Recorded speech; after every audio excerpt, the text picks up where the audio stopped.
बहुत बहुत धन्यवाद।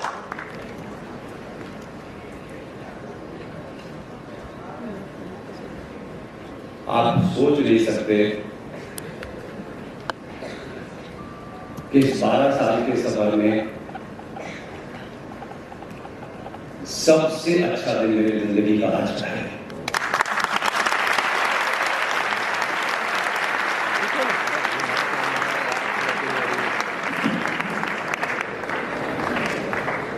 मैं कोई बात छुपाता नहीं हूं। इतनी बड़ी संख्या में इस भारत के भविष्य के सामने बोलने का पहली बार मौका मिला।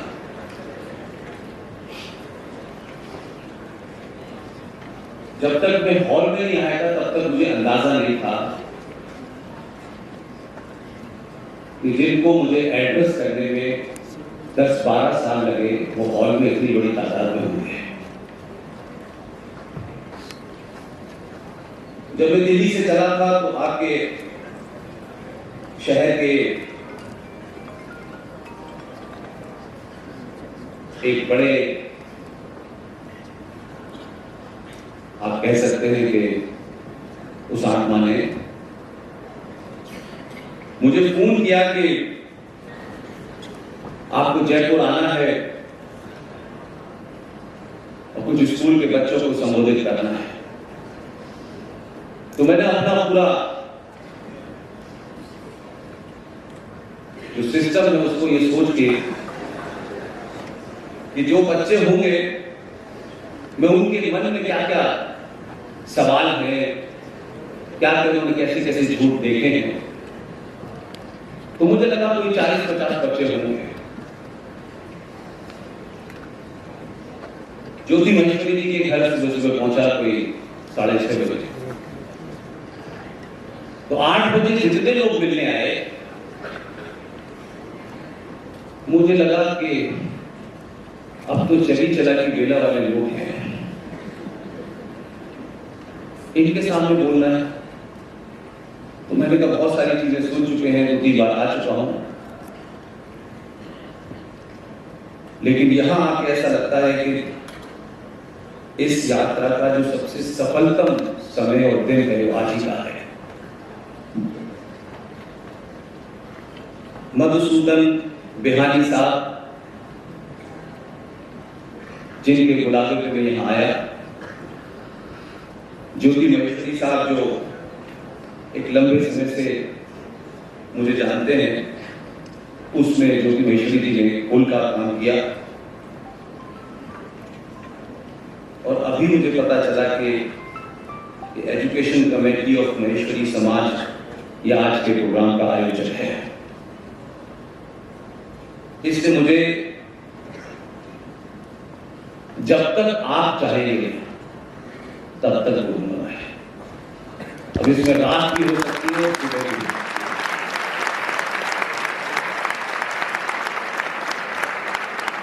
क्योंकि ये क्षण और इतने ओजस्वी, इतने फ्रेश, इतने ऊर्जावान युवा एक साथ मुझे इस देश में अभी तक नहीं मिले हैं।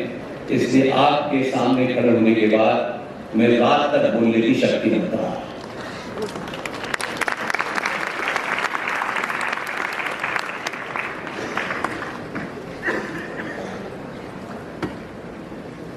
आज इस विषय को लूं और कहां से शुरू करूं, ये मेरे सवाल है। लेकिन युवाओं के सामने मैं कोई विचार देने नहीं आया।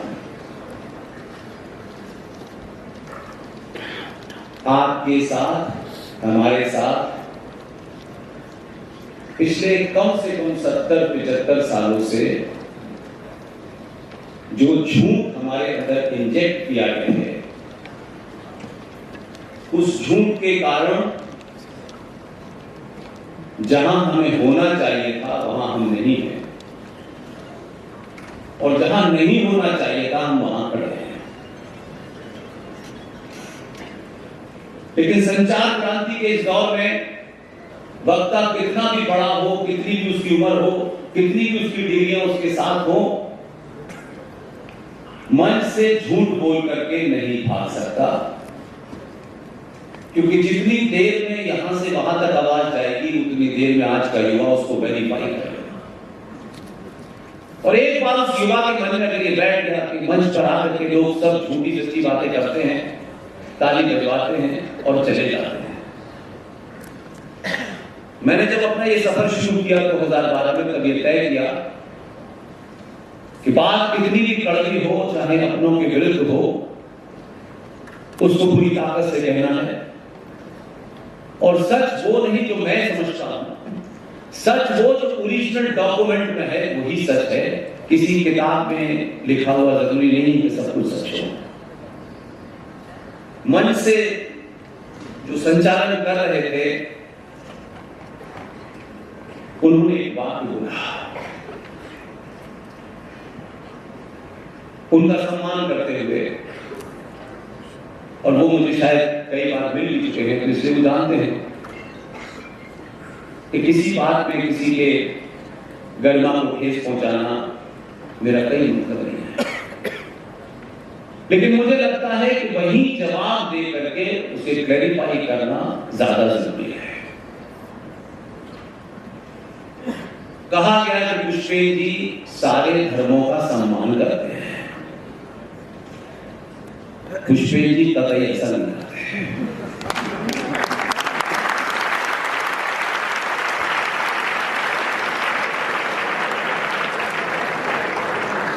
आपने जिस कारण से ताली बजाई है वो मेरा मकसद नहीं है। जब मैं 11 और 12वीं क्लास के बच्चों को एड्रेस कर रहा हूं तो उनके सामने मैं एक डॉट बराबर भी कोई फिक्शन नहीं क्रिएट करना चाहता। ये बात कम से कम मैं पिछले 7-8 साल से हर मंच से बोल रहा हूं। लेकिन एक लंबे समय से हमको इस तरीके से झूठ हमारी नसों में डाल दिया है कि अनकॉन्शियसली भी वही शब्द हमारे मुंह से निकल रहे हैं। पढ़े लिखे समाज में जब शब्दों का अनर्थ होने लगे तो समझ लीजिए कि फिर सभ्यताएं भी नष्ट होती हैं और देश भी नष्ट होते हैं। दुनिया में, इस ब्रह्मांड में, इस कायनात में, इस यूनिवर्स में जब से भी कभी उत्पत्ति हुई होगी, ये सूरज का निकलना, ये सूरज का डूबना, ये समुद्रों का बनना, ये पहाड़ों का बनना, ये जीव जंतु होना, ये कभी से शुरू हुए होंगे।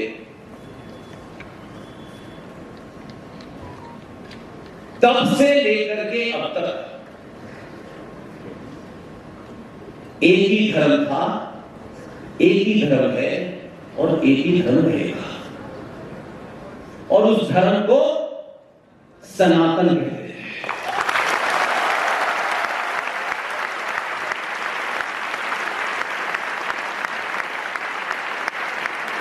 ये धर्म क्या है?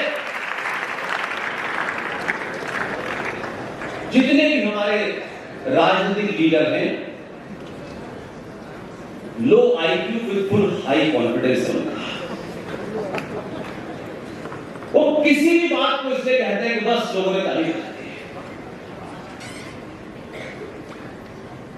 राजनीतिक सत्ता जब राष्ट्रों की परिभाषा तय करती है तो जघन्य अपराध करती है।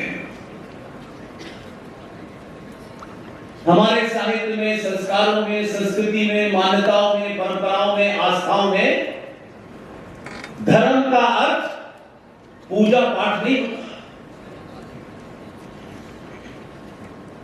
इस हजारों साल की सभ्यता में धर्म का अर्थ होता है आपका कर्तव्य, आपकी ड्यूटी। एक शिक्षक का कर्तव्य क्या है, एक मां का क्या है, पिता का क्या है, भाई का क्या है, बेटे का क्या है, पति का क्या है, पत्नी का, सबकी ड्यूटी तय है। इसलिए जब एक राजा अपने धर्म का पालन करता है, इसका मतलब वो पूजा पाठ से नहीं है, बल्कि राजा का जो कर्तव्य है वो उसे करना होता है।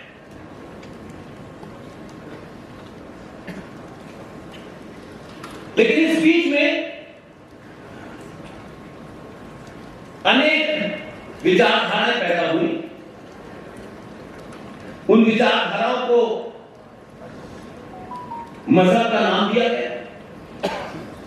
अगर मोटे तौर में आप 11वीं और 12वीं के बच्चों के सामने में अपनी बात रखूं तो 2000 साल पहले ईसा मसीह के बारे में सुना कि वो आए थे और फिर पूरी दुनिया में क्रिश्चियन मजहब की उन्होंने लीड रखी, उसूली पे तो लड़के हुए हैं।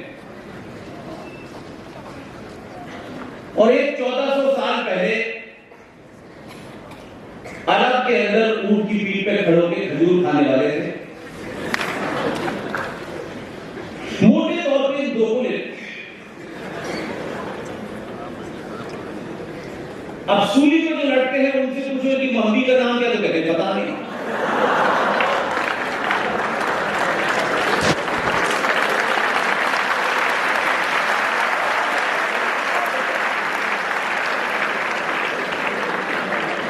और ये जो प्रकृति है, ये जो यूनिवर्स है, ये जो नेचर है, इसमें एक चीज है,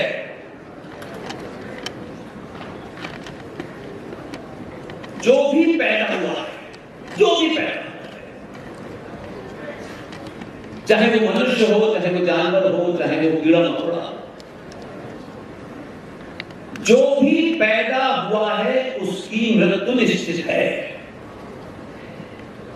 कब, कहां, कैसे, कितने दिन बाद, कितने सालों के बाद, जो भी चीज पैदा हुई उसका मरण निश्चित है।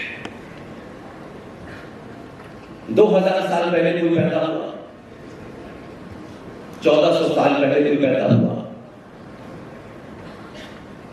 तो ये तय है कि उनका मरना निश्चित है। सनातन के न पैदा होने की कोई डेट है, न सनातन का कोई रहनुमा है, न पैगंबर है, न चर्च है, न कुछ है। जब सनातन पैदा ही नहीं हुआ तो दुनिया की कोई ताकत उसे मार नहीं सकती।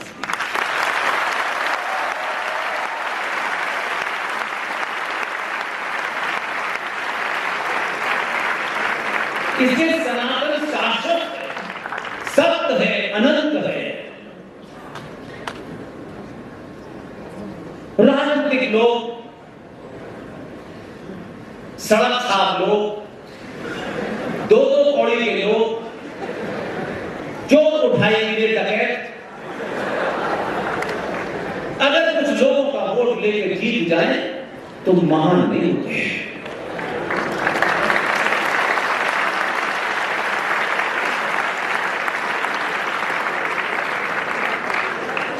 इससे कोई आदमी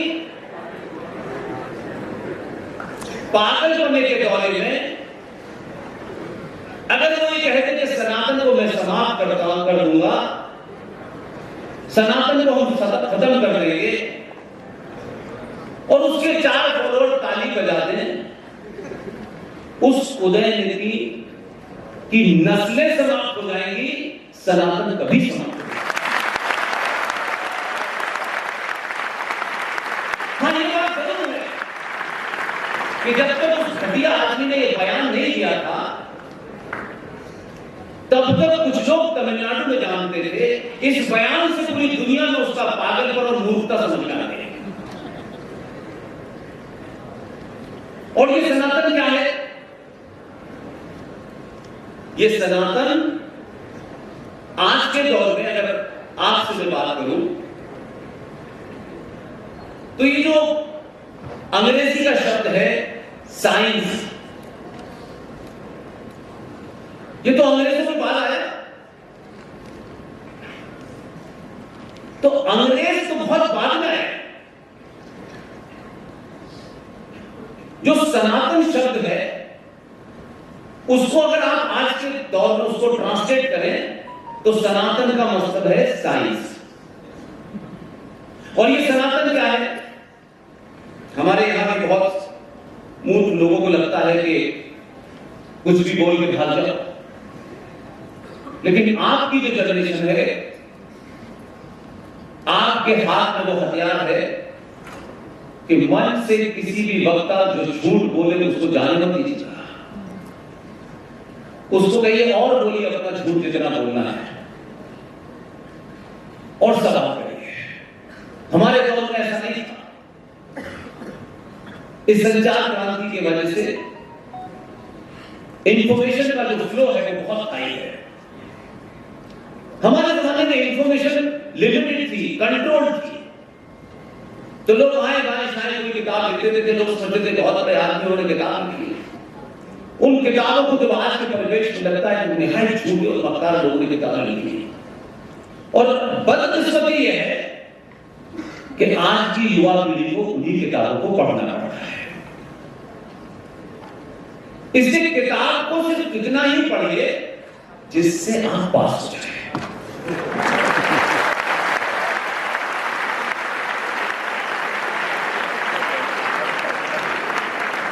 किताब को इतना सीरियस मत ले लीजिए कि सब कुछ किताब है। आप जिन किताबों को पढ़ रहे हैं बहुत से महामूर्खों ने